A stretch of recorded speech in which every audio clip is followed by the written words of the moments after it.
अपने घर के काम करने में कभी कभी तो खुशी मिलती है और कभी कभी बहुत आलस आता है। ऐसा किस किस के साथ होता है और मेरे साथ तो बहुत बार होता है। कभी कभी तो अच्छा लगता है, मूड के ऊपर है। कभी मूड अच्छा है तो बहुत अच्छा लगता है, मज़ा आता है सारे काम करने में, चाहे किचन का काम करना है, चाहे घर की क्लीनिंग करनी है। बट कभी कभी ऐसा लगता है कि हाय क्यों ही करना है, तबीयत ख़राब है या मूड नहीं है तो ये सारे काम भाई इतने भारी लगते हैं। तो जी चलिए, एक बार आप लोगों का फिर से स्वागत है मेरे अपने चैनल निशा व्लॉग्स में, और होप करती हूँ आप सब बहुत अच्छे होगे, बढ़िया होगे, मज़े में होगे। तो जी आप सोच रहे होगे आज मैं क्या बना रही हूँ। तो जी आज बना रही हूँ भिंडी, देन बनाऊँगी दाल, उड़द चने की दाल बना रही हूँ। आज सुबह से ही मतलब मैं जिम से आई हूँ ना, आते ही किचन में घुस गई हूँ, कपड़े वगैरह चेंज करे, फ्रेश हुई और मुंह हाथ धोने के बाद एक कप अपनी टी लेके मैं किचन में लग गई काम पे फटाफट। सबसे पहले मैंने इन लोगों को नाश्ता बना कर दिया, क्योंकि नाश्ते में कुछ नहीं समझ में आ रहा तो बस एक सबसे इजी रहता है, आप चीले बना लो, बेस्ट है। बेसन के चीले बनाए, जल्दी से बेसन फेंटा और सही से नहीं फेंटा था तो मामूली सा उसमें बेकिंग सोडा डाल दिया और इतने अच्छे सॉफ्ट सॉफ्ट चीले बन गए। इनको चीलों का नाश्ता करवाया बच्चों को, हस्बैंड को, क्योंकि हस्बैंड का कल ट्यूसडे का फास्ट था तो कुछ भी नहीं खाया था उन्होंने, वाटरमेलन ही खा रखा था। और इस वजह से जिस दिन वो एक दिन नाइट में फास्ट रखते हैं ना तो फिर मतलब भूखे रहते हैं ट्यूसडे वाले दिन।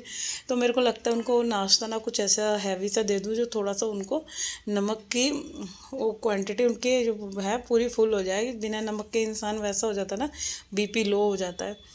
तो यहाँ पे मैंने प्याज टमाटर जो हैं अच्छे से मैंने उसको मसाला बनाया, और थोड़ा सा टमाटर का मसाला मैंने निकाल के रख लिया था दाल के तड़के के लिए, और जो बचा उसको उसमें मैंने भिंडी डाल दी। तो यहाँ पे मेरी भिंडी बनने बनने लग गई है। आटा थोड़ा सा गूँधूँगी क्योंकि नाइट में थोड़ा सा आटा मेरे से ज़्यादा गूँध गया था, और वही आटा जो है मैं सुबह कार्तिक डुगू की रोटी बना लूँगी और अपने लिए बनाऊँगी मैं मक्की की रोटी, क्योंकि पता है मक्की का आटा मंगवा के रख रखा है और मैं भूल गई थी। तो उसी आटे की मतलब हस्बैंड और मैं रोटी खाएंगे। तो चलिए, यहाँ मैंने किचन में सब्जी बनाकर इन लोगों को नाश्ता देके फिर लगी मैं घर की क्लीनिंग करने में। तो अभी जो है मैं पहले डोरमेट कह रही हूँ, एंट्रेंस एरिया पूरा क्लीन कर रही हूँ, क्योंकि धूल चढ़ रही थी। और क्या है कि मतलब रोज़ ही आप सफाई कर लो, एक तो नीचे नीचे सफाई करो तो वहाँ तो रोज़ हाथ पहुँच जाता है, बट जब आपको चौखट वगैरह क्लीन करनी है, ऊपर तक से सफाई करनी है ना, तो इस टूल की आपको मदद लेनी ही पड़ती है। आप जितना मर्जी लंबे हो मगर आपका हाथ नहीं जाने वाला जब तक आप स्टूल कुछ भी स्टैंडिंग ऐसा सीढ़ी वगैरह नहीं लगाओगे, जब तक आप ऊपर से क्लीनिंग नहीं कर पाओगे। तो यहाँ पे एंट्रेंस एरिया पे मैंने सारे स्विचेस वगैरह क्लीन करे। और आज ना मेरी 2 दिन से तबीयत ख़राब हो रही है, क्योंकि मेरे को हो रहा है कोल्ड, और कोल्ड होने की वजह से ना सांस नहीं लेने में प्रॉब्लम हो रही है, और एक नाक में से तो बिल्कुल मेरे पानी पानी निकल रहा है। तो बिल्कुल जुकाम ऐसा हो रहा है कि बस मन कर रहा था लेट जाओ, मगर नहीं लेट सकती क्योंकि काम बहुत सारे हैं। और वही होता है ना कि अगर मैं बीमार पड़ गई तो समझो पूरा घर ऐसे लगेगा कि कब से इस घर की सफाई नहीं हुई, कुछ नहीं हुआ।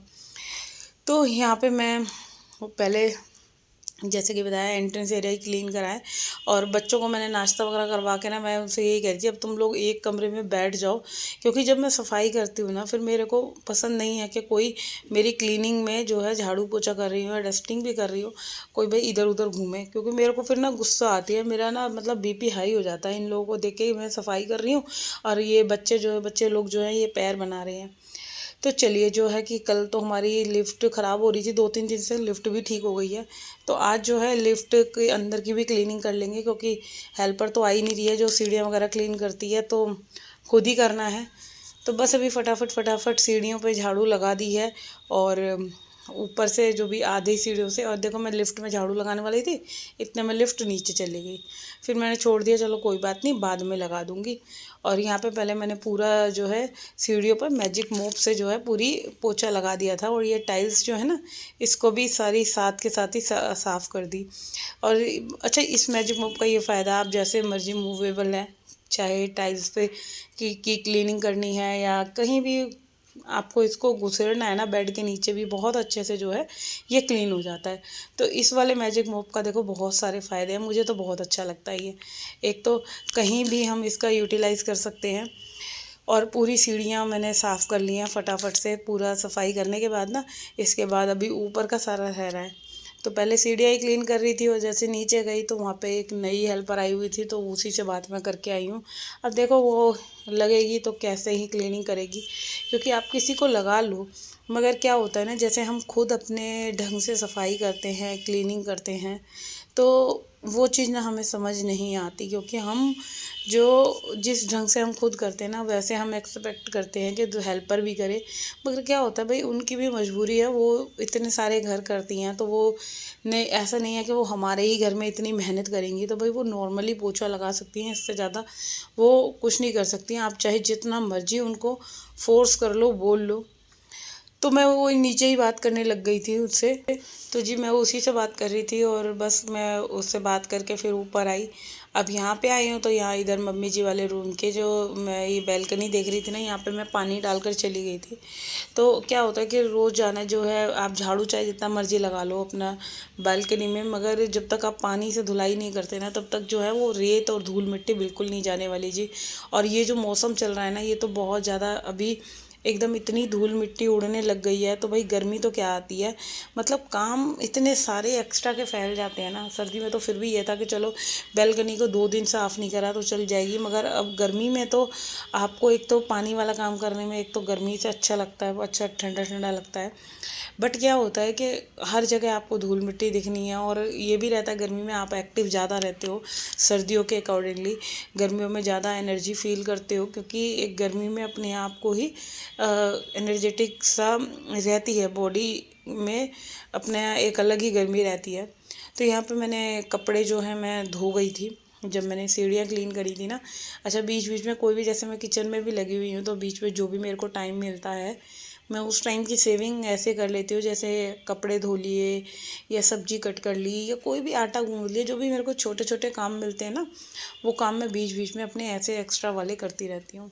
तो चलिए, इधर जो है लॉन्ड्री का काम हो गया है। अब आगे मैं अपने बेडरूम में, क्योंकि कल ही इस रूम को मैंने सही से साफ़ करा था, तो आज तो बस हल्का सा इसको टचअप ही देना है मेरे को, ज़्यादा मेहनत नहीं करनी। तो बेडशीट वगैरह ठीक कर दूँगी थोड़ी सी, और पिलोज़ को सही से लगा लूँगी, क्योंकि सारे पिलो जो हैं वो, मतलब कार्तिक वगैरह भी लेट जाते हैं, रात को बच्चे आ जाते हैं, कई बार सुबह मॉर्निंग में इधर आकर लेट जाते हैं, तो पूरा रूम थोड़ा सा मैसी मैसी हो रहा था। और बेड का जो है ना सिराना, वो भी मैंने साफ़ कर दिया, स्विचेस पोंछ दिए, क्योंकि बच्चों वाला घर है। दोनों बच्चों की आदत क्या है, जैसे मतलब हाथ गंदे भी है ना, वो स्विच पे लगा देते हैं, तो मतलब हर तीसरे चौथे दिन आप अपना स्विचेस पे कपड़ा मार दो तो बिल्कुल क्लीन हो जाती है।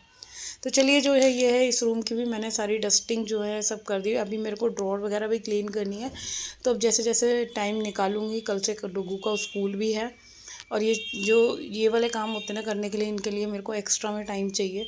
तो ये देखो, मैं किस दिन मेरे को टाइम मिलेगा, तो जितना भी टाइम मिल रहा है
तो चलिए अभी जो है मैंने अपने रूम की पूरी डस्टिंग कर ली है, ड्रेसिंग वगैरह भी क्लीन कर लिया है।